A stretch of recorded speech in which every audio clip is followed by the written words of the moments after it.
नमस्कार आप सभी को। मैं आपका राजीव सिंह अपने YouTube channel Rajiv Singh education पर आप सभी का हार्दिक स्वागत करता हूँ। जैसा आप सभी ने मेरे पिछले 2 लेक्चर्स जो मैंने YouTube पर अपलोड किए हैं वो सबने देख लिया होगा। इसलिए लास्ट लेक्चर में मैंने डिस्कस किया था कि Uttar Pradesh national health mission allopathic pharmacist के लिए जो सिलेबस का पैटर्न है वो क्या होगा। उसमें कल हमने बताया था कि जो पेपर को 2 सेक्शन में डिवाइड करा है। 8:2 का जो हमारा सेक्शन है जिसमें 80% आपका फार्मास्यूटिकल साइंस है और 20% आपका जनरल अवेयरनेस से आएगा या क्वांटिटेटिव एप्टीट्यूड रीजनिंग, इस तरीके से जो हमारा उसमें हर एक सेक्शन से 5-5 क्वेश्चन पूछे जाने थे और 80 क्वेश्चन जो थे हमारे को फार्मेसी से। उसी सिलेबस को आगे बढ़ाते हुए या उसी सिलेबस के कंटेंट को आगे बढ़ाते हुए आज जो हमारा टॉपिक है, जो बहुत इंपॉर्टेंट टॉपिक है, अगर मैं इसके वेटेज की बात करूं तो इससे आपको फार्मासिस्ट एग्जाम में 3 से 4 क्वेश्चन या मैक्सिमम 5 क्वेश्चन आपसे पूछे जाने की संभावना बहुत ज़्यादा होती है। जैसे 2018 में अगर मैं बात करूं तो इस टॉपिक से 2 क्वेश्चन पूछे गए थे। ऐसे ही अगर प्रीवियस ईयर पेपर की बात करें तो मैक्सिमम 4 से 5 क्वेश्चन पूछे जाने की संभावना इस साल है, अगर हम पिछले कुछ सालों के पेपर को आधार मान के चलें। तो जो आज का हम टॉपिक स्टार्ट करने जा रहे हैं वो है डोसेज फॉर्म। सभी स्टूडेंट से निवेदन है कि आप कॉपी और पेन को अपने पास रखिए और जो इम्पोर्टेंट्स नोट्स हैं या इम्पोर्टेंट्स पॉइंट्स हैं उनको नोट कर लीजिए। जैसे आज का जो टॉपिक है वो है हमारा डोसेज फॉर्म। फार्मास्यूटिक्स अगर हम डिप्लोमा स्टार्ट करते हैं या फिर हम B.Pharm स्टार्ट करते हैं तो सबसे पहला जो टॉपिक अगर हम बात करते हैं तो डोसेज फॉर्म। डोसेज फॉर्म में क्या है, सबसे पहले समझने का यही एक हमें पता होना चाहिए कि डोसेज फॉर्म होता क्या है। डोसेज फॉर्म का मतलब होता है कि हम कह सकते हैं कि किसी भी चीज़ को या एक पर्टिकुलर टारगेट साइट तक अगर हमको कोई भी मेडिसिन पहुंचानी है तो वो हम किस फॉर्म में पहुंचाएंगे। जैसे एग्जांपल के तौर पे मैं बात करूं, अगर मुझे बुलंदशहर से गाजियाबाद जाना है तो मैं डायरेक्ट नहीं जा पाऊंगा। अगर मैं सोचूं कि मैं अपने घर से एक छलांग लगाऊं और मैं गाजियाबाद पहुंच जाऊं तो इम्पॉसिबल है। तो मुझे कुछ ना कुछ एक व्हीकल चाहिए, या तो मैं बस से जाऊंगा या मैं कोई ऑटो करके जाऊंगा या अगर कोई ट्रेन का साधन होगा तो मैं उससे जाऊंगा या फिर मैं साइकिल बाइक इन चीज़ों से जाऊंगा।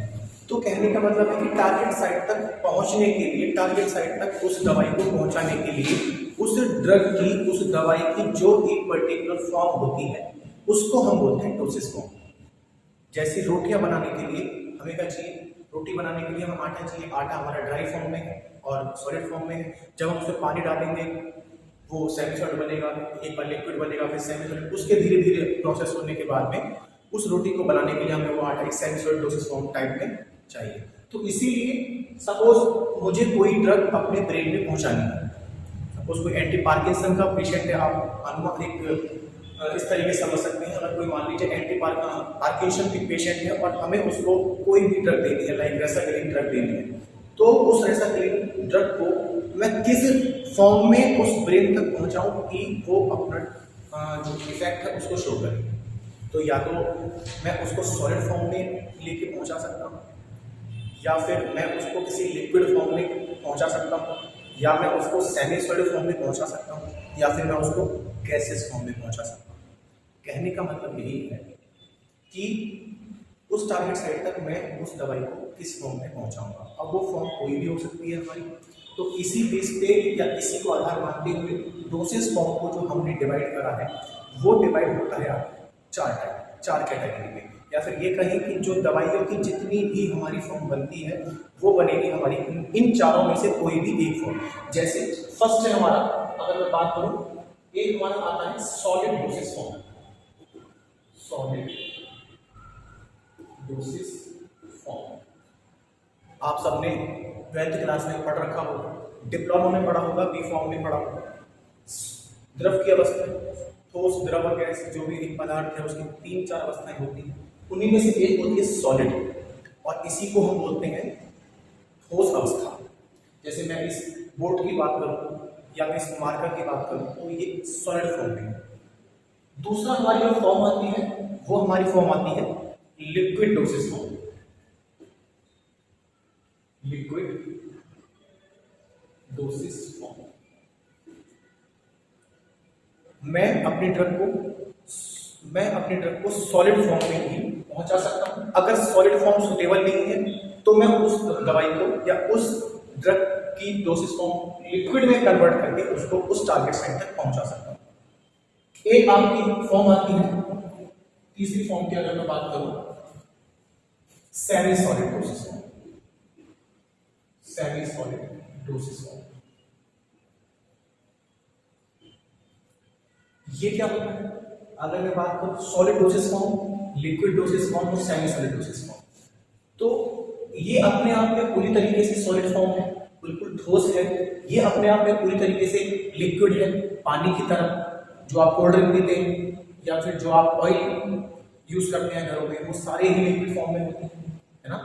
बस वो क्या है, वो विस्कोसिटी पे डिपेंड करता है। कुछ ऑयल आपके या कुछ लिक्विड्स आपके ज्यादा विस्कस होते हैं, कुछ लिक्विड आपके कम विस्कस होते हैं।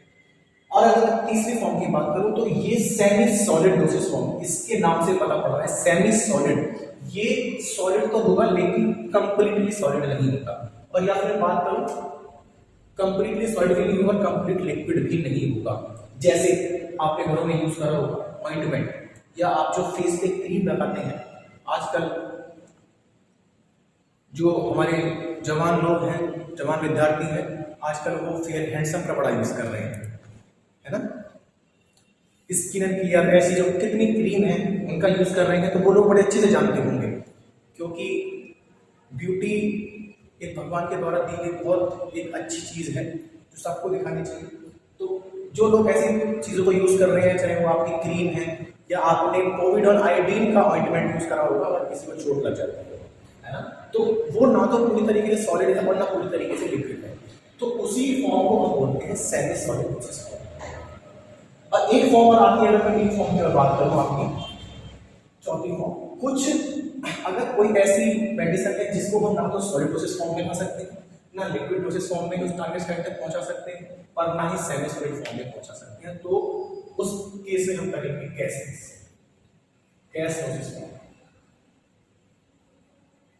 तो फिर हमको गैसेस डोसेज फॉर्म में उस मेडिकामेंट को उस टारगेट साइट तक पहुंचाना पड़ेगा। जैसे आपने एरोसोल सुना होगा, एमडीआई अगर आपने सुना हो, जितने भी बी फॉर्म या डी फॉर्म के स्टूडेंट अभी क्लास ले रहे हैं, गैसेस डोसेज फॉर्म मतलब जैसे एरोसोल होता है, एनडीआई होता है, मीटर्ड डोज इनहेलर। बहुत इंपॉर्टेंट टॉपिक है, फार्मेसी सेक्टर में बहुत बार पूछे जाने वाला टॉपिक है NDI, metered dose inhaler. Metered dose inhaler, तो मीटर डोज इनहेलर का मतलब अपने आप में यही है कि एक ऐसा इनहेलर है जो इसकी डोज है, जो उससे बाहर निकलने वाली जो क्वांटिटी है मेडिकामेंट की, वो मीटर है। ऐसा नहीं है कि हमने प्रेस करा तो वो कितनी भी निकल गई, एक फिक्स क्वांटिटी में वो बाहर निकलती है, उसको हम मीटर डोज इनहेलर बोलते हैं। तो ऐसी जो डोसेज फॉर्म है हमारी, उनको हम गैसेस डोसेज फॉर्म कैटेगरी में रखते हैं, ठीक है। तो एक बार फिर मैं आपको बता दे रहा हूं, टारगेट साइट तक जो हम किसी भी ड्रग फॉर्मुलेशन को पहुंचाने के लिए जो भी हम एक फॉर्म यूज करते हैं उसको हम डोसेज फॉर्म कहते हैं। जैसे solid dosage form, liquid dosage form, semi solid dosage form और गैसेस डोसेज फॉर्म। इन तीनों चारों को जो कन्वर्ट करा गया है वो सिर्फ और सिर्फ इनके जो मॉलिक्यूलर इंटरेक्शन है और मॉलिक्यूलर स्पेस है उनके बीच में, या उनको आधार मान के उन चारों चीजों को या चारों कैटेगरी में डिवाइड करा गया है। जैसे अगर मैं बात करूं सॉलिड डोसेज फॉर्म की, अगर मैं बात करूं, सपोज मान लीजिए ये एक कंटेनर है, इसमें आपका पानी भरा हुआ है,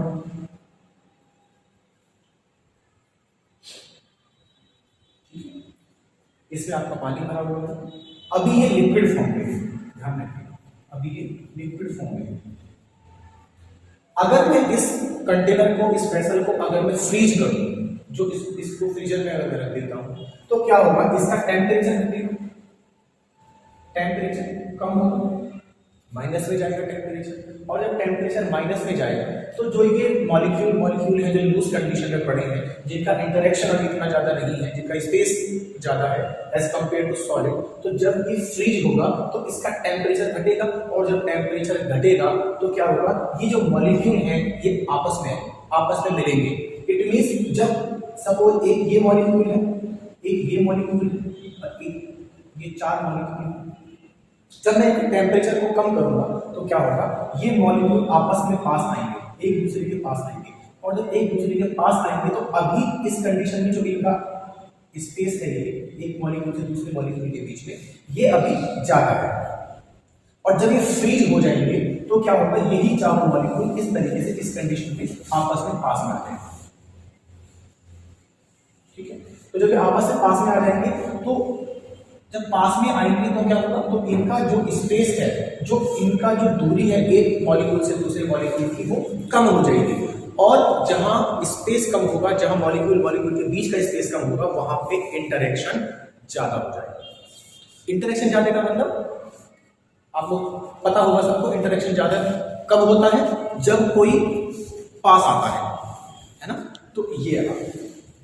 तो इसी सिचुएशन में अगर मैं जो ये मेरी जो आइस फॉर्म में कन्वर्ट हुई है, सॉलिड फॉर्म में कन्वर्ट हुई है, अगर मैं इसके टेम्परेचर को इंक्रीज कर देता हूं, अगर मैं इसके टेम्परेचर को इंक्रीज कर देता हूं तो क्या होगा, अगर मैं इस सॉलिड के टेम्परेचर को इंक्रीज कर देता हूं, बढ़ा देता हूं, तो क्या होगा, हीट के कारण क्या होगा, जो मॉलिक्यूल है वो एक दूसरे से अलग हट जाएगा। जब अलग जाएंगे, दूर भागेंगे मॉलिक्यूल एक दूसरे से, तो क्या होगा, उनके बीच में जो स्पेस है वो ज्यादा हो जाएगा, और जब स्पेस ज्यादा हो जाएगा तो उससे क्या होगा, हमारा जो मॉलिक्यूल के बीच का इंटरेक्शन है वो कम हो जाएगा।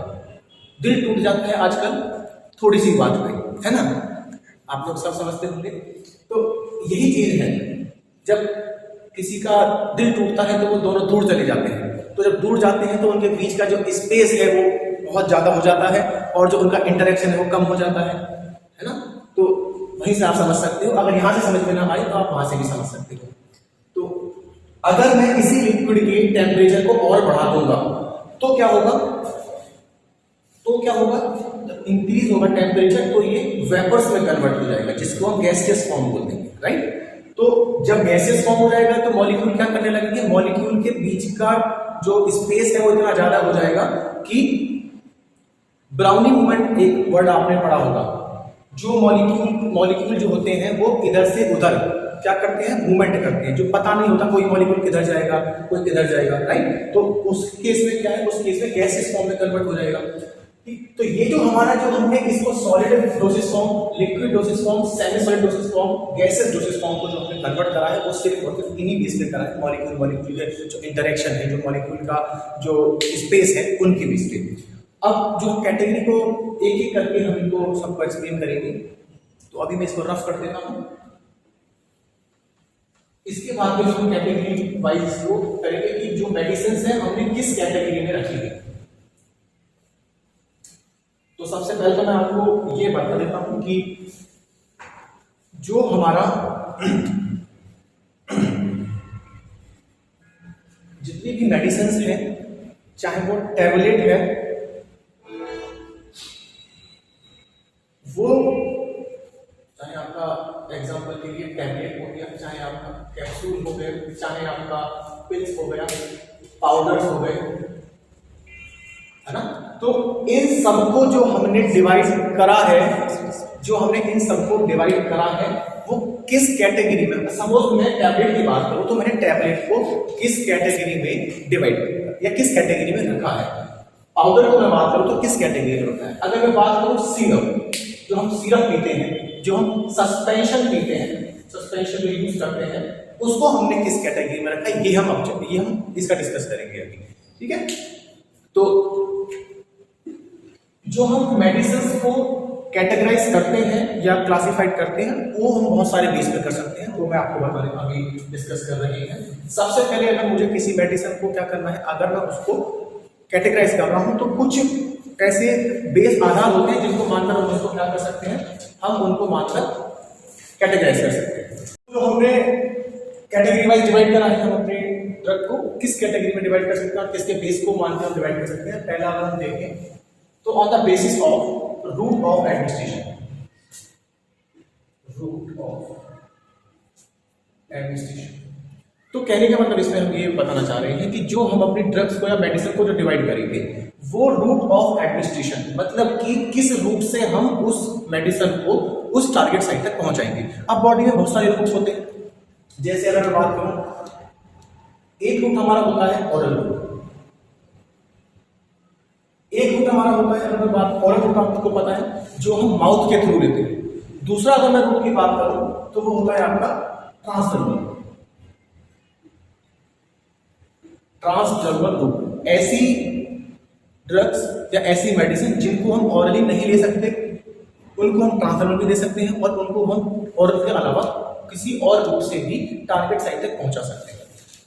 बहुत सारे रूट्स आपको पता होगा जो आगे हम क्लास में वन बाय वन डिस्कस करेंगे। जैसे सबलिंगुअल एक रूट होता है, सबलिंगुअल एक रूट है हमारा, या हम बात करें पेरेंटली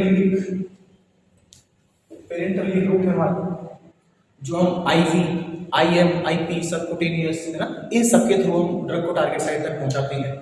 या अगर हम बात करें बक्कल रूट होता है हमारा, बक्कल रूट, जैसे बक्कल रूट का अगर मैं आपको बताऊं तो इस तरीके से समझिए कि ऐसी मेडिसिन जो हम अपने चिक और अपने गम्स के बीच में प्लेस कर देते हैं और वहां से वो स्लोली रिलीज होती है, उसको हम बोलते हैं बक्कल फॉर्मुलेशन।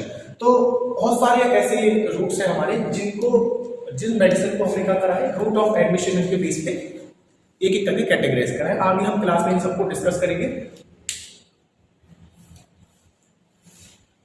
और उसके बाद में अगर हम बात करें कि और कौन सा रूट कौन सा बेस हो सकता है हमारा जिसको हम ड्रग को कैटेगराइज करते हैं, तो on the basis of physical state, है ना।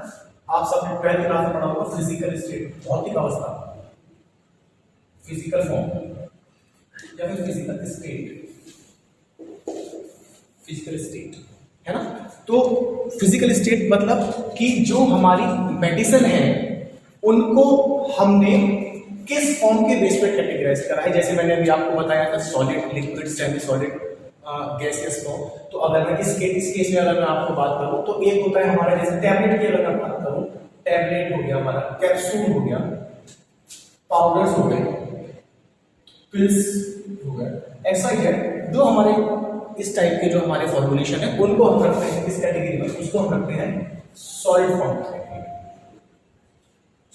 कैटेगरी में। और याद रखिएगा सॉलिड फॉर्म कैटेगरी में भी दो टाइप होते हैं हमारे। ये जो मैं अभी बहुत सारे जो चीजें मैं बता रहा हूँ, जो आगे आने वाले हमारे क्लासेस हैं, उसमें हमारा एक होता है यूनिट डोसेस फॉर्म और एक होता है हमारा बल्क डोसेस फॉर्म। तो इसको आगे हम डिस्कस करेंगे, आगे फिलहाल के लिए इतना समझ लीजिए। तो इस तरीके से हम फिजिकल फॉर्म के बेस पे या फिजिकल स्टेट के बेस पे हम अपनी मेडिसिन को कैटेगराइज कर सकते हैं। और एक होता है हमारा लिक्विड, फिजिकल स्टेट में हमारा लिक्विड फॉर्म। अगर मैं बात करूं लिक्विड फॉर्म की, तो जैसे हमारा जितने भी आपके सिरप आते हैं, सिरप्स हमारे आते हैं, एलिक्सर्स हमारे आते हैं, इमल्शन हमारा आता है, सस्पेंशन आता है हमारा, सस्पेंशन और बहुत सारी हमारे थ्रोट पेंट हो गया हमारा, है ना, गार्गल्स हो गया हमारा, माउथ वॉशेस हो गए हमारे। तो ये जितने भी हमारे प्रोडक्ट हैं, फॉर्मुलेशन है, उन सबको हम लिक्विड फॉर्मुलेशन की या लिक्विड फॉर्म की कैटेगरी में रखते हैं।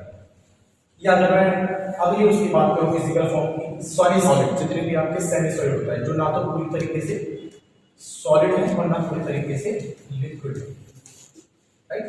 तो इसमें कौन कौन से हमारे आ जाते हैं, जैसे हम बात करते हैं ऑइंटमेंट की बात करते हैं हम अपना,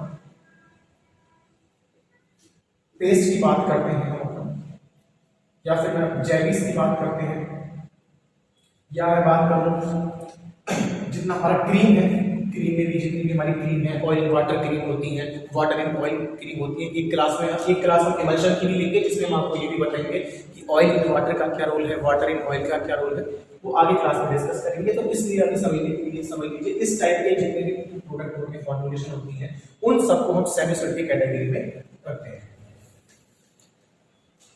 अगर मैं बात करूं अगली किसको आधार मान के हमने अपने ड्रग को डिसाइड करते हैं या कैटेगराइज करते हैं, एक होता है हमारा on the basis of uses कि किस मेडिसिन का क्या यूज है उसको हम जैसे अभी आपने अगर मैं इस केस की अगर आपको समझाने की अगर मैं कोशिश करूं तो नॉर्मली इस तरीके से समझिए, on the basis of uses का मतलब है कि जैसे आपने जितने भी बी फॉर्म के स्टूडेंट हैं उन सभी ने फार्माकोलॉजी पढ़ा होगा, और जितने भी डी फॉर्म के स्टूडेंट हैं उन सभी ने भी फार्माकोलॉजी और टॉक्सिकोलॉजी पढ़ा होगा।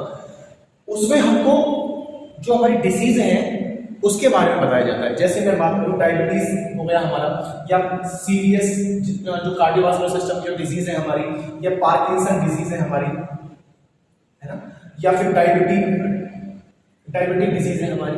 ऐसे मतलब जो भी हमारी कहने का मतलब है कि जितनी भी हमारी डिजीज हैं उनके लिए कौन सी ड्रग यूज हो रही है, उनको ट्रीट करने के लिए, उनको क्योर करने के लिए, है ना, कौन सी ड्रग यूज हो रही है, उसकी यूज के बेस पे हमने क्या करा है, उन ड्रग्स को या उन मेडिसिन को कैटेगराइज करा है, राइट।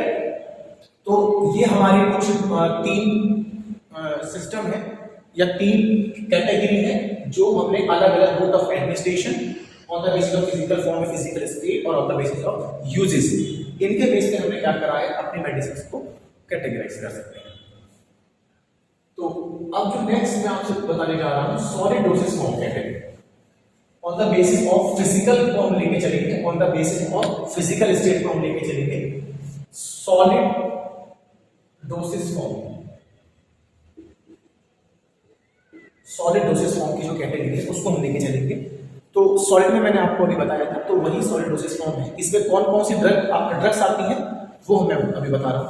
तो जैसे आप मान लीजिए इसको हमने 2 कैटेगरी में डिवाइड करा है, नॉर्मली समझने के लिए आप इसको देख लीजिए।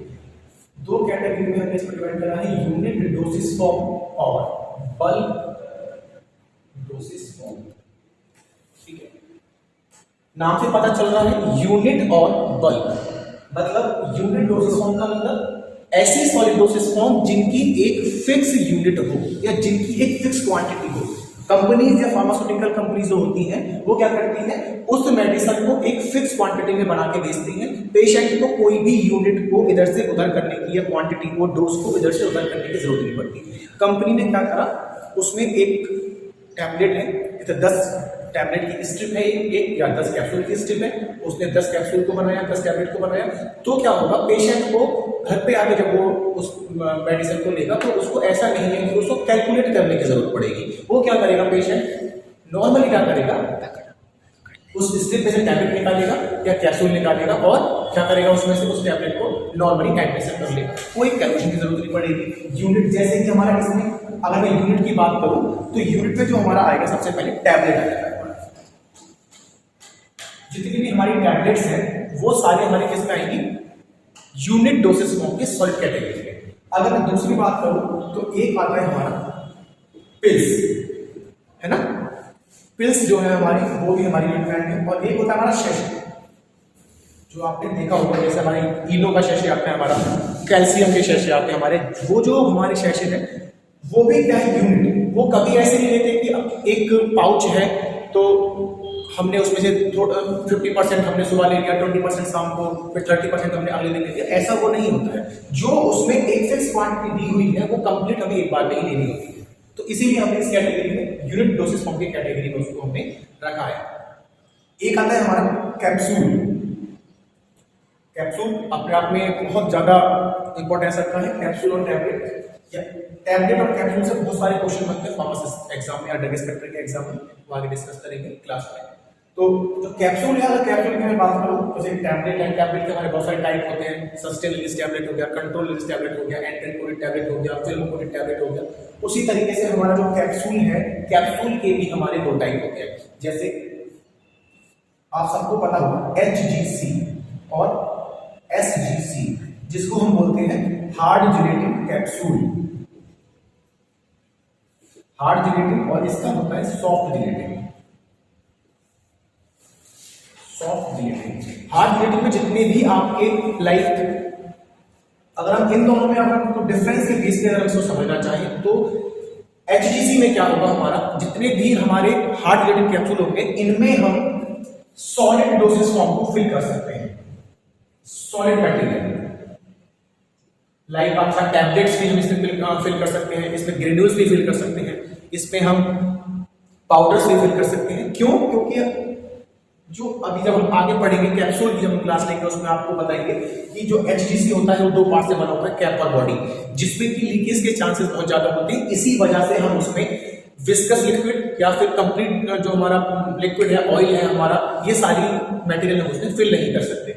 तो और एसजीसी में क्या होता है, लाइक हमारा जो ऑयल्स है हमारे, है ना, या फिर लिक्विड प्रिपरेशन है हमारी, सस्पेंशन हो गया, है ना, ये मैं बता देता हूँ, लिक्विड है, ऑयल्स है या फिर लिक्विड सस्पेंशन है, इनको हम फिल कर सकते हैं। और ये जैसे हमारा एसजीसी को हम कैप और बॉडी दोनों को अलग कर सकते हैं, उस तरीके से हम एसजीसी में अलग नहीं कर सकते। क्यों? क्योंकि इसमें लिक्विड ऑयल जैसे जो मटेरियल है वो फिल होते हैं। तो अगर हमें इसको ओपन करना है, जैसे वेट वेरिएशन के टाइम पे हम इसको ओपन करते हैं, जो इसका वेरिएशन टेस्ट होता है, तो उस टाइम पे हम क्या करेंगे, उस टाइम पे हम एसजीसी कैप्सूल जो होगा हमारा, जो सॉफ्ट लेटेड कैप्सूल होगा, उसको रप्चर करके वहां से ड्रग को बाहर निकालेंगे। तो इन सारे टॉपिक्स को हम अगली नेक्स्ट क्लास में डिस्कस करेंगे। और अगर बात करें, एक और फॉर्म आती है हमारी सपोसिटरीज।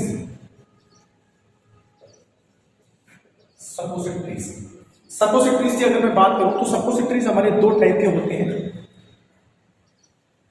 सपोसिटरीज हमारे दो टाइप के, हमारे बहुत सारे टाइप के होते हैं। सपोसिटरीज का अगर मैं आपको समझाने के लिए अगर मैं ये बोलूं कि सपोसिटरीज होती क्या है, तो सपोसिटरीज एक ऐसा सब्सटेंस है, एक ऐसा सॉलिड सब्सटेंस है जो हमारा यूनिट डोसेज फॉर्म की कैटेगरी में आता है और जिसको हम बॉडी की किसी भी कैविटी में प्लेस करने के यूज में लाते हैं, टारगेट साइट तक पहुंचाने के लिए। और ये क्या होती है सपोसिटरीज, जब हम कैविटी में इसको प्लेस करते हैं तो ये बॉडी के टेम्परेचर पे आते ही, बॉडी के टेम्परेचर पे मैच करते ही क्या हो जाएगा, वो मेल्ट हो जाएंगे, राइट। तो इसको आगे डिस्कस करेंगे वन बाय वन। तो अभी जो हमारा ये सॉलिड डोसेज फॉर्म की जो कैटेगरी है, इसको हम समझ, ये यूनिट वाली जो कैटेगरी है इसको हम समझ रहे हैं। तो और भी जो इसमें कैटेगरी हमारी आ रही है, जैसे सबलिंगुअल एक हमारी टैबलेट होती है, मैं इसको सबलिंगुअल, है ना, इस तरीके का। और एक हमारा बक्कल, एक हमारा लॉजेंजिस। ये बहुत सारी हमारी टैबलेट्स होती हैं, जैसे एक च्यूएबल टैबलेट होती है,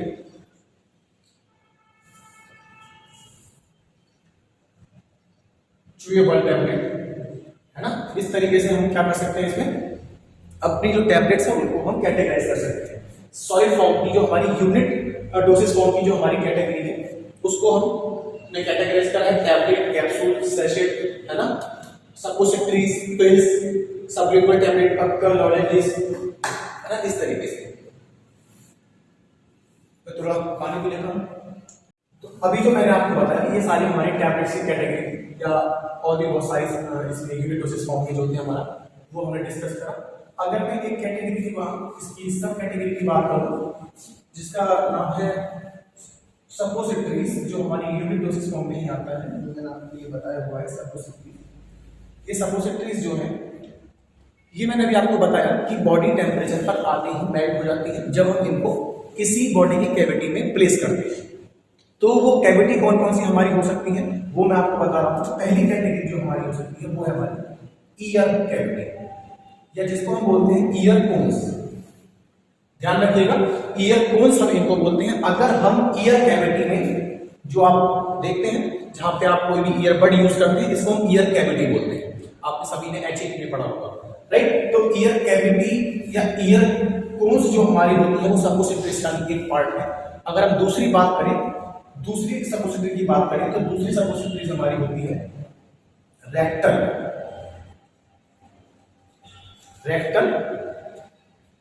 सपोसिटरीज। हम इसको रेक्टल कैविटी, जो हमारा बॉडी का जो रेक्टल कैविटी, आपने एचईटी में अच्छे से इसको पढ़ा होगा, एंडोक्राइन सिस्टम में या जो भी उसका सिस्टम है उसमें आपने इसको अच्छे से डिटेल में पढ़ा होगा, रेक्टल कैविटी। तो एक हमारा सपोसिटरीज ये होता है, और एक जो हमारा होता है वेजाइनल कैविटी, जो फीमेल ऑर्गन होता है वेजाइनल कैविटी। इसमें जो हम प्लेस करते हैं, इस कैविटी में जो प्लेस करते हैं, वो होता है हमारा सपोसिटरी का हमारा तीसरा पार्ट है, जिसको हम बोलते हैं वेजाइनल सपोसिटरी। एक होता है हमारा यूरेथ्रल कैविटी, एक होता है हमारा यूरेथ्रल। तो एक जो हमारा ये है कैटेगरी सपोसिटरीज की, उसको हम बोलते हैं नेजल कोन्स। जो आपकी नोस्ट्रल कैविटी जो होती है, इसमें जो हम सपोजिटरीज को यूज करते हैं उसको हम बोलते हैं नेजल हो या नेजल सपोजिटरी।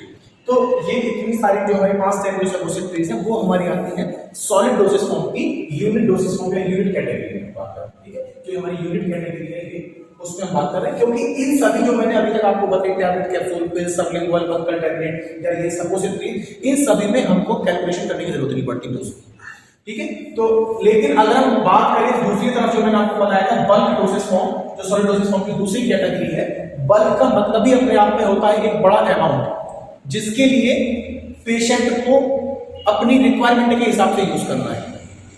तो अभी मैं इसको रफ कर देता हूं, उसके बाद में आप डिस्कस करते हैं कि बल्क कैटेगरी में कौन कौन से प्रोडक्ट या फॉर्मुलेशन हमारी आती है। तो अगर मैं बल्क कैटेगरी की बात करूं तो हमारे 2 टाइप में ये बल्क कैटेगरी डिवाइड होती है, बल्क प्रोडक्ट डिवाइड होते हैं। अगर मैं इसकी बात करूं फॉर इंटरनल यूज, ऐसे बल्क प्रोडक्ट जिनको हम इंटरनल यूज करते हैं, और ऐसे प्रोडक्ट जिनको हम एक्सटर्नल यूज करते हैं, ठीक है। तो बल्क जो सॉलिड कैटेगरी है हमारी सॉलिड डोसेज फॉर्म है, उसमें जो बल्क कैटेगरी है उसमें हमने प्रोडक्ट को 2 कैटेगरी में डिवाइड करा है, इंटरनल और एक्सटर्नल कैटेगरी, राइट। इंटरनल और एक्सटर्नल का दोनों का आप इससे अच्छे से परिचित होंगे। इंटरनल मतलब जो ऐसे प्रोडक्ट जो हम अपनी बॉडी के अंदर यूज कर रहे हैं या हम अपनी बॉडी के अंदर उस प्रोडक्ट को भेज रहे हैं, उसको हम बोलते हैं इंटरनल। और एक्सटर्नल का मतलब है ऐसे प्रोडक्ट जिनको हम अपनी बॉडी के बाहर यूज कर रहे हैं, बॉडी के अंदर यूज नहीं कर रहे हैं। बॉडी के अंदर जो प्रोडक्ट को हम यूज कर रहे हैं या फॉर्मुलेशन को यूज कर रहे हैं उनको हम बोलते हैं इंटरनल। चाहे वो आपका टैबलेट है, चाहे वो आपका कैप्सूल है ना, चाहे आपका पिल्स है, अगर हम उसको बॉडी के अंदर यूज कर रहे हैं तो उसको हम इंटरनल कैटेगरी में रखेंगे, और अगर हम उसको बॉडी के बाहर यूज कर रहे हैं तो हम उसको एक्सटर्नल कैटेगरी में रखेंगे। जैसे अब आपका बल्क में अगर मैं बात करूं, जितना आपका डर्मिकूल पाउडर है, आपका जो आप गर्मियों में यूज करते हैं डर्मिकूल पाउडर है, वो बल्क में आता है। आप एज पर सरफेस एरिया और एज पर अफेक्टेड एरिया या एज पर रिक्वायरमेंट आप उसको यूज कर रहे हैं। कंपनी ने कोई आपको उसमें कैलकुलेट करके नहीं दिया है कि एक डिब्बे में आपको 2-2 ग्राम की पुड़िया बांध के दी हो कि नहीं आपको एक बार में एक यूज करनी है, दूसरी बार में दूसरी यूज करनी है। तो एक्सटर्नल का मतलब है बल्क कैटेगरी में आएगा और वो हम उसको अपनी as per requirement, as per surface area और एज पर अफेक्टेड एरिया हम क्या करेंगे, उसके हिसाब से उसको यूज करेंगे। तो इन दोनों में डिफरेंस शायद आपको समझ में आ गया होगा, इंटरनल बल्क डोसेज फॉर्म और एक्सटर्नल बल्क डोसेज फॉर्म। अगर मैं बात करूं अपना इंटरनल की बात करूं कि इंटरनल में क्या क्या रहता है, इंटरनल में एक आ जाता है आपका फाइन पाउडर। फाइन पाउडर जो आता है बल्क कैटेगरी में, लेकिन हम उसको इंटरनल ही यूज करते हैं। और एक आ जाता है आपका ग्रेन्यूल्स। तो आप दोनों ने मार्केट में, आप सभी ने इन प्रोडक्ट को मार्केट में अच्छे से देखा होगा। और जो हमारा ग्रेन्यूल्स है, मैं आपको बता दूं ग्रेन्यूल्स भी आपकी 2 कैटेगरी में डिवाइडेड। जो हम पाउडर को स्टार्ट करेंगे तो पाउडर में हम इन दोनों को अच्छे से एक्सप्लेन करेंगे। जो ग्रेन्यूल्स की 2 कैटेगरी है, एक एफर्वेसेंट पाउडर होता है और एक नॉन एफर्वेसेंट पाउडर होता है। नॉन एफर्वेसेंट और एफर्वेसेंट पाउडर, इनको आगे हम डिटेल में डिस्कस करेंगे। तो ये जो कैटेगरी है हमारी इंटरनल की, तो इसमें हमारा क्या है, फाइन पाउडर, ग्रेन्यूल्स। और ग्रेन्यूल्स भी आपके 2 टाइप के, एफर्वेसेंट और नॉन एफर्वेसेंट। एफर्वेसेंट का मतलब जैसे आपने एस्पिरिन टैबलेट या जो डिस्प्रिन टैबलेट है उस टाइप की जो टैबलेट होती है, जो वाटर से रिएक्शन करके जो आपका कार्बन डाइऑक्साइड रिलीज करती है, ऐसे जो हमारे प्रोडक्ट होते हैं उनको एफर्वेसेंट ग्रेन्यूल्स या एफर्वेसेंट टैबलेट हम उसको बोलते हैं। अगर हम बात करें अपना एक्सटर्नल कैटेगरी की, अगर हम बात करें तो एक्सटर्नल में हमारा क्या क्या आ जाएगा, एक्सटर्नल भी बल्क में जो हम बॉडी के बाहर यूज कर रहे हैं। सबसे पहले अगर मैं बात करूं ईयर पाउडर, ईयर पाउडर, ऐसे पाउडर जो हम अपने ईयर में यूज कर रहे हैं, ठीक है। दूसरा अगर मैं बात करूं ऑप्थाल्मिक,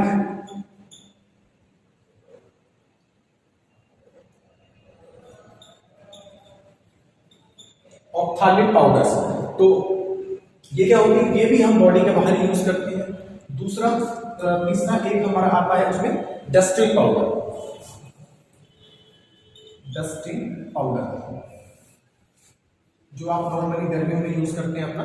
और एक आता है आपका टूथ पाउडर, है ना। और एक आता है आपका हाँ, टूथ पाउडर, और एक आता है आपका श्रफ पाउडर, ठीक है, जिसको हम SRUFF श्रफ पाउडर, ठीक है। तो जो हमारा ये एक्सटर्नल कैटेगरी में, जो हमारे बल्क कैटेगरी में जो हमारे पाउडर्स हैं वो ये है ईयर पाउडर, और हमारा ऑप्थाल्मिक डस्टिंग टूथ, और हमारा स्क्रब, ये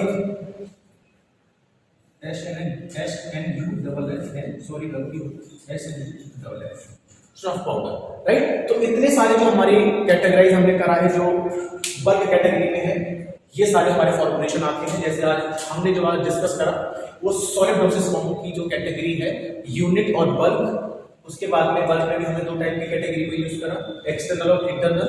इन्हीं के बारे में कल जो हम अगली क्लास लेंगे वो लिक्विड कैटेगरी के ऊपर लेंगे। लिक्विड कैटेगरी के बाद 1 बाय 1 हम क्या करेंगे, सारी कैटेगरीज को कंप्लीट करेंगे, और फिर उसके बाद में जितने भी हमारे प्रोडक्ट हैं, चाहे टैबलेट है, चाहे कैप्सूल है, चाहे आपका पिल्स है, चाहे सस्पेंशन है, चाहे इमल्शन है, चाहे ऑइंटमेंट है, चाहे आपका ऑप्थाल्मिक प्रिपरेशंस है, इन सबको 1 बाय 1 हम डिस्कस करेंगे।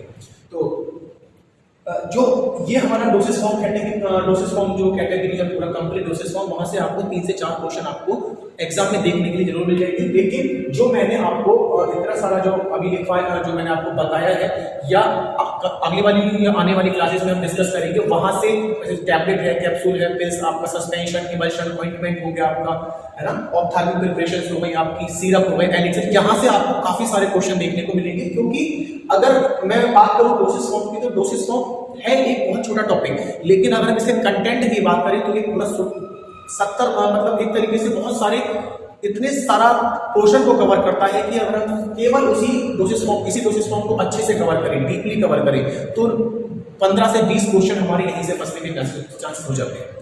क्योंकि डोसेज फॉर्म में हर एक कैटेगरी दी गई है, चाहे वो आपका टैबलेट है, चाहे आपका कैप्सूल हो गया, कैप्सूल में आपका दोनों तरीके के capsule, hard gelatin, soft gelatin, चाहे आपका टैबलेट में अगर हम बात करें एफर्वेसेंट टैबलेट हो गया, कंट्रोल रिलीज टैबलेट हो गया, या कोटेड टैबलेट हो गई आपकी, है ना, क्या कंट्रोल रिलीज टैबलेट हो गया आपका, या सपोसिटरीज हो गया आपका, या एनिमास, इस तरीके की जितनी फॉर्मुलेशन है, वहां से कोई ना कोई क्वेश्चन जरूर बनता है।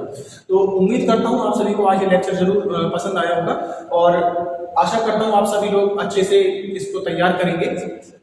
और ये जो आपको इस जो आज की क्लास के जो नोट्स हैं वो आपको डिस्क्रिप्शन बॉक्स में मिल जाएंगे, वहां से आप डाउनलोड कर सकते हैं।